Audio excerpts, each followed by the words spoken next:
Have you ever needed to adjust the volume on your TV or your phone? Maybe it was too loud, so it was overwhelming, or maybe it was too quiet, so you couldn't quite hear the message. Now, communication often looks this way.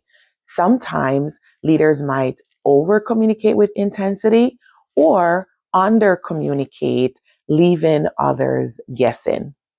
Now, effective leadership and communication is really understanding how to adjust the volume based on the moment.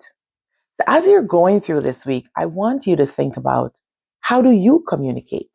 And are you able to adjust the volume?